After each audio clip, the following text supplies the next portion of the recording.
Channel آگے آتا ہے، کبھی سچائی کا شیشہ یہی چینل دکھاتا ہے، کبھی اخبار عالم بھی یہی پڑھ کے سناتا ہے۔ ناظرین گرامی، السلام علیکم ورحمۃ اللہ وبرکاتہ۔ سیدھی بات کے تازہ ترین پرائم ٹائم میں آپ لوگوں کا استقبال ہے۔ ناظرین گرامی، میں انصار عزیز ندوی اس وقت آپ لوگوں کے سامنے کچھ اہم ترین خبریں، کچھ وائرل ویڈیوز اور کچھ تنقیدی تجزیے لے کر کے حاضر ہوا۔ ناظرین گرامی، سرخیوں میں جانے سے پہلے میں آپ لوگوں سے درخواست کر لوں کہ جن احباب نے ہمارے چینل کو سبسکرائب نہیں کیا ہے کر لیں، ہماری ان ویڈیوز کو دوسروں تک پہنچانے میں ہماری مدد کریں، لنک کو شیئر کریں۔ ادارے کی مضبوطی ناظرین گرامی آپ لوگوں کی مضبوطی ہے۔ ناظرین گرامی، جبراً تبدیلی مذہب یعنی لو جہاد کا بھوت جو سوار تھا اس کو لے کر کے جو قانون بنایا گیا، اس کے تحت گجرات میں پہلی گرفتاری کی خبر آ رہی ہے۔ جی ہاں، گجرات پولیس نے جبری اور دھوکہ بازی والی مذہبی تبدیلی کے خلاف نئے قانون کے تحت ریاست میں پہلی FIR درج کی۔ یہ قانون ان معاملوں کی انسداد کے لیے بنایا گیا ہے جن میں شادی کے ذریعے مذہب جبراً تبدیل کیا جاتا ہے۔ ایک سینئر عہدیدار نے کہا کہ شہر وڈودرا میں 26 سالہ نوجوان کو گرفتار کیا گیا۔ گوتری پولیس نے FIR درج کیا اور قانون انسداد مذہبی تبدیلی 2021 کے تحت سمیر قریشی کو گرفتار کیا ہے۔ یہ قانون سخت سزا کی گنجائش فراہم کرتا ہے۔ DCP وڈودرا سٹی جے راج سنہا والا نے بتایا کہ قریشی اپنے باپ کے ساتھ مٹن شاپ چلاتا ہے۔ اس نے دیگر مذہب کی لڑکی کو پھانسا اور اس کے لیے خود کو عیسائی بتایا۔ قریشی نے 2019 میں سوشل میڈیا پر لڑکی سے ملاقات پر کہا کہ وہ سام مارٹن ہے۔ شکایت کے مطابق قریشی نے جعلی شناخت کے ذریعے لڑکی کو دھوکہ دیا، اسے محبت کے جال میں پھانسا اور اس کا ریپ کیا۔ پھر ملزم نے اس کی قابل اعتراض تصاویر استعمال کرتے اسے بلیک میل کرنا شروع کیا اور مجبور کیا کہ اس کے ساتھ شادی کر لے۔ اس نے اسے اسقاط حمل کے لیے بھی مجبور کیا۔ وہ لڑکی قریشی کو عیسائی سمجھتی رہی، لیکن بعد میں حقیقی مذہب کا پتہ چلا۔ جب اس نے شادی کی تقریب کو نکاح کہا، شادی کے بعد ملزم نے سب سے پہلے لڑکی کا نام تبدیل کیا اور پھر اسے مذہب تبدیل کرنے پر مجبور کیا۔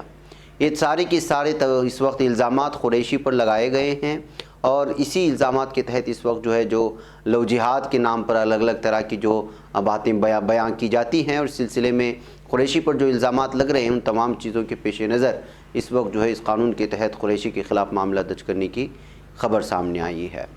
آئیے ناظرین گرامی، میں آپ کو لے چلوں نقلی نوٹ تیار کرنے والے آٹو ڈرائیور کے سلسلے میں بتاؤں۔ کوکٹ پلی ہاؤسنگ بورڈ جو حیدرآباد میں آتا ہے، یہاں کی پولیس نے نقلی کرنسی نوٹ تیار کرنے والے ایک آٹو ڈرائیور کو گرفتار کیا جو اپنے گھر میں نقلی نوٹ تیار کرتے ہوئے مارکیٹ میں اسے تبدیل کر رہا تھا۔ پولیس نے کارروائی کے دوران KPHP کالونی سے 28 سالہ راجو پرساد عرف راجو ساکن JP کالونی پٹن چیرے کو گرفتار کر لیا ہے۔ کلر پرنٹنگ میں مہارت رکھنے والے راجو نے وولیکس کے ذریعے کلر پرنٹر کی خریداری کی اور 2000 کی نقلی کرنسی تیار کرنے لگا۔ نقلی نوٹ تیار کرنے کے بعد اس نے اپنے مقامی دکانوں میں ان نوٹوں کے ذریعے خریداری کی اور اس کے بعد اس نے نقلی کرنسی کے ذریعے کوکٹ پلی علاقہ پہنچا تاکہ ان نوٹوں کو تبدیل کروایا جا سکے۔ کوکٹ پلی ہاؤسنگ بورڈ کالونی میں ایک ہوٹل کے قریب انتظار میں تھا کہ ان وقت PHB پولیس کی ٹیم نے اسے گرفتار کیا اور اس کے قبضے سے 8 نوٹوں کو ضبط کر لیا ہے۔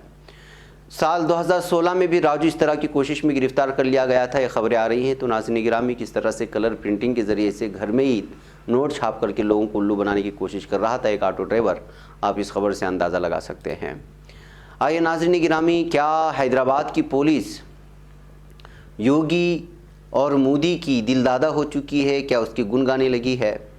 ایسے سوالات الگ الگ طرح سے اس وقت تبصرے میں ہیں حیدرآباد کے گلیاروں میں، اور اس کی وجہ یہاں کی سماجی کارکن سید سلیم کو یہ کیس میں بند کرنا، ضمانت ملنے کے بعد پھر دوبارہ ایک کیس لگا کر کے ان کو جیل میں بھیج دینا۔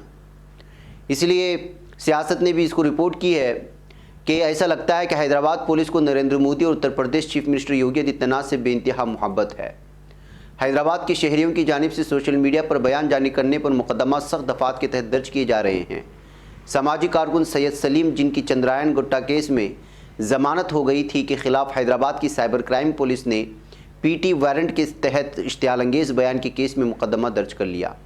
نامپلی میٹروپولیٹن کرمنل کورٹس نے آج سید سلیم کی چندرائن گٹا پولیس اسٹیشن کیس میں مشروط ضمانت منظور کر کے ان کی رہائی کا حکم دیا تھا۔ مجسٹریٹ نے اپنے احکام میں کہا کہ سید سلیم کی رہائی کے لیے 10,000 روپے 2 ضمانتیں داخل کی جائیں، جبکہ ان کا پاسپورٹ بھی عدالت میں جمع کروایا جائے۔ اس کے علاوہ اس کیس کی درخواست گزار خاتون کے خلاف بھی سوشل میڈیا پر بیانات نہ دیں۔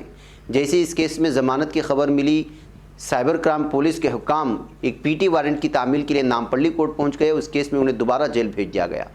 بتایا جاتا ہے کہ جاریہ سال 28 مئی کو سائبر کرائم پولیس نے از خود کارروائی کر کے سید سلیم کے خلاف تعزیرات ہند کی دفعہ 153A اور دیگر دفعات کے تحت مقدمہ جس کا کرائم نمبر 1006/2021 ہے درج کیا تھا۔ پولیس نے الزام عائد کیا ہے کہ انہوں نے فیس بک پیج حیدرآباد بس نام ہی کافی ہے پر اپنا بیان جاری کر کے وزیر اعظم نریندر مودی اور U P chief minister Yogi Aditya Nath کے خلاف بیان دیا تھا۔ ایف آئی آر میں کہا گیا کہ سید سلیم نے اپنے بیان میں نریندر مودی اور یوگی آدتیہ ناتھ کے خلاف قابل اعتراض الفاظ کا استعمال کیا اور اس بیان سے ہندو مذہب کے افراد کے جذبات کو ٹھنچ پہنچ سکتی ہے اور فرقہ وارانہ منافرت بھی پیدا ہونے کا خدشہ ہے۔ حالانکہ مقدمہ گزشتہ ماہ درج کیا گیا تھا، لیکن چندرائن گٹا کیس میں ضمانت منظور ہوتے ہی انہیں مزید جیل میں رکھنے اس کیس میں پی ٹی وارنٹ کی تعمیل کر کے انہیں ریمانڈ کرنے کی اطلاع ہے۔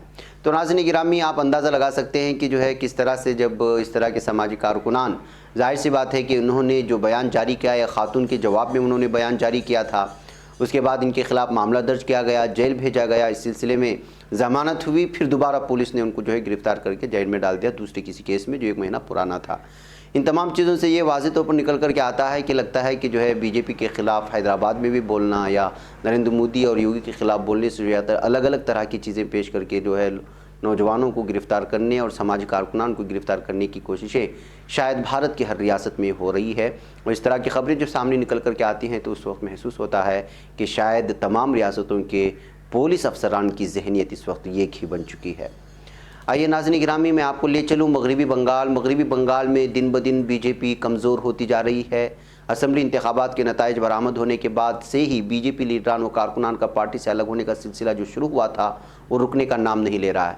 تازہ ترین خبریں یہ مل رہی ہیں کہ بنگال کے بیربھوم ضلع واقع سینتھیا علاقے میں 350 بی جے پی کارکنان نے T M C head quarter پر دھرنا دیا اور کہا کہ انہوں نے بی جے پی میں جا کر غلطی کی تھی، اس لیے ترنمول میں شامل ہونا چاہتے ہیں۔ تقریباً 4 گھنٹے کی اس دھرنے کے بعد ترنمول کانگریس لیڈران نے انہیں پارٹی میں شامل تو کر لیا، لیکن اس سے پہلے سبھی پر گنگا جل کا چھڑکاؤ کر کے انہیں پاک صاف کیا گیا۔ تو ناظرین گرامی، گنگا جل چھڑک کر کے بی جے پی چھوڑنے والے کو ٹی ایم سی میں داخل کیا جا رہا ہے، اور 350 کارکنان پر جو بی جے پی میں داخل ہوئے تھے ان پر گنگا جل چھڑکنا اور پھر ٹی ایم سی میں داخل کرنا اور گنگا جل چھڑکنے کے لیے پاک و صاف کا عقیدہ ہندوؤں میں ہے۔ ان تمام چیزوں کو لے کر کے جو ہے اس وقت یہ خبر بہت ہی زیادہ سرخیاں بنا رہی ہے اور الگ الگ طرح کے تبصرے سامنے آ رہے ہیں۔ ناظرین گرامی، ظالم اسرائیل اپنے ظلم سے، اپنی دہشت گردی سے باز نہیں آ رہا ہے، لگاتار غزہ پٹی پر اس کے حملے جاری ہیں۔ اسرائیلی جاسوس طیاروں نے جمعہ کی صبح غزہ کی پٹی کے شمالی، وسطی اور جنوبی علاقوں میں فلسطینی تنظیم حماس کے عسکری اور تربیتی مراکز پر بھرپور حملے کیے ہیں، اور مقبوضہ فلسطین اراضی میں یہ کارروائی اسی وقت میں سامنے آئی جب اسرائیلی فوج کے سربراہ یہ اعلان کر چکے ہیں کہ ان کی فوج مختلف منظرناموں کے لیے اپنی تیاری کی سطح کو بڑھا چکی ہے۔ ان منظرناموں میں غزہ میں لڑائی کا دوبارہ شروع ہونا شامل ہے۔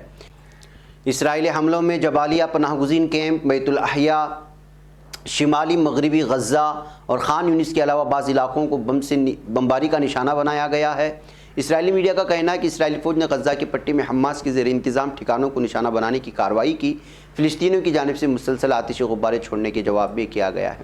بہرکیف ناظرین گرامی، کوئی نہ کوئی بہانہ بنا کر کے مسلمانوں پر ظلم و ستم کرنا، یہ جو ہے اس وقت ظالم اسرائیلی دہشت گرد اسرائیلی فوجیوں کا جو ہے اور اس کی حکومت کا شیوا بن چکا ہے، اور جنگ بندی کے معاہدے کے باوجود لگاتار اس وقت غزہ پٹی پر حملے جاری ہیں، لیکن ابھی تک غزہ پٹی کی جانب سے یا حماس کی جانب سے کسی طرح کی جوابی کارروائی نہیں ہوئی ہے۔ ناظرین گرامی، آئیے آج کی بہت ہی بریکنگ نیوز میں آپ لوگوں کے سامنے رکھوں، اور وہ ہے ایران کے نئے صدر۔ جی ہاں، ایران کے سرکاری ٹی وی پر صدارتی انتخابات کے امیدوار ابراہیم رئیسی کی کامیابی کا اعلان کر دیا گیا ہے۔ اعلان کے مطابق رئیسی نے 62% ووٹ لے کر صدارتی منصب اپنے نام کر لیا۔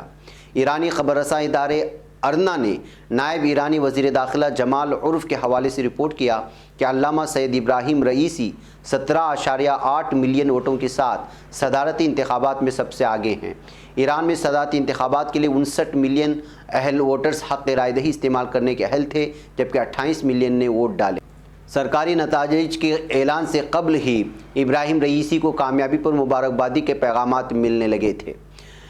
ناظرین گرامی، اعتدال پسند ایرانی صدر حسن روحانی نے رئیسی کا نام لیے بغیر کہا تھا کہ میں لوگوں کو ان کے انتخاب پر مبارکباد دیتا ہوں۔ سرکاری سطح پر میری مبارکباد بعد میں آئے گی، لیکن ہم جانتے ہیں کہ انتخاب میں کس نے زیادہ ووٹ لیے اور آج لوگوں نے کس کو منتخب کیا۔ ناظرین گرامی، محمد محسن رضائی اور امیر حسین غازی زادہ ہاشمی نے رئیسی کو واضح انداز میں مبارکبادی دی ہے۔ ایرانی ذرائع ابلاغ کے مطابق غازی زادہ ہاشمی نے کہا، میں قوم کی جانب سے منتخب کرنے پر رئیسی کو مبارکبادی دیتا ہوں۔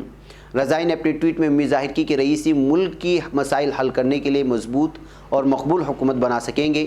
ناظرین یاد رہے کہ ایرانی صدارتی الیکشن میں عبد الناصر ہمتی بھی شریک تھے، انہوں نے بھی اپنے ٹویٹ میں رئیسی کو مبارکباد دی ہے۔